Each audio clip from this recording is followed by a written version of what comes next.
Kaunti ya Laikipia ni ya keri guku bururi-ini uhimbiria utaramu uyu mweru wa waki wa nyumba cia raithi. Kuhitukira gikundi gitari gia githirikari kia Habitat for Humanity Kenya, magana ma MBEU NJITHI ni mamukirite mathomo ma guthondeka mahiga ma mwanya maria maranyitithanio na guthondeka thingo waki-ini wa nyumba ici. Ndia vijana wa 27 tumekuwa tukifanya vitu za kusaidia, tunatoa pesa, tunapea mmoja anafanya kitu, but recently Habitat wamekuja na project ya kutengeneza whole blocks. Wamesema wanataka kuinvolve vijana wa area ya Muramati, tukaingia. It have been good for us. Wametutrain, tumetengeneza mawe, it is easier and imekuwa like imetujenga. Kuringana na atongoria gikundi-ini giki, muthemba uyu wa waki nuranyihia garama ya gicunji kia 30% kia waki ukiringithania na waki wa mahiga maria a Kenya aingi mamenyerete.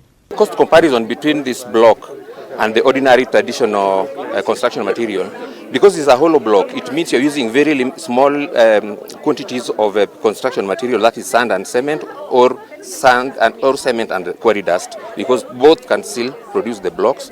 And then in terms of project duration, because this does not require curing, you can do a whole wall within a day depending on the project scope. So traditionally, that will again lower the cost in terms of labor force based on the time required to construct a house using this technology. Mworoto wa gikundi giki ni kwambatiria gikiro kia muturire kuri a Kenya aria mahatiririkite muno matura-ini na njira ya kumakira nyumba njega. Focus is to ensure that the most vulnerable families do have access to what you can call a decent home.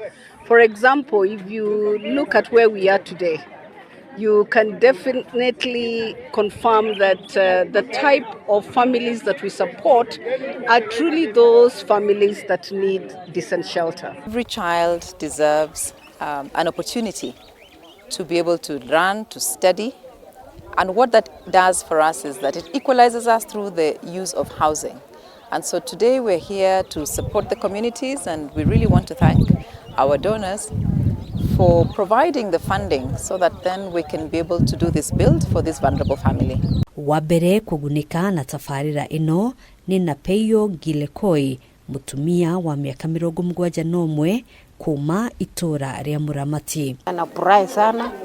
Watoto yangu ile mimi anachika, hakuna mama yake, hakuna baba yake, na nyumba ile mimi anakaa ananyachia.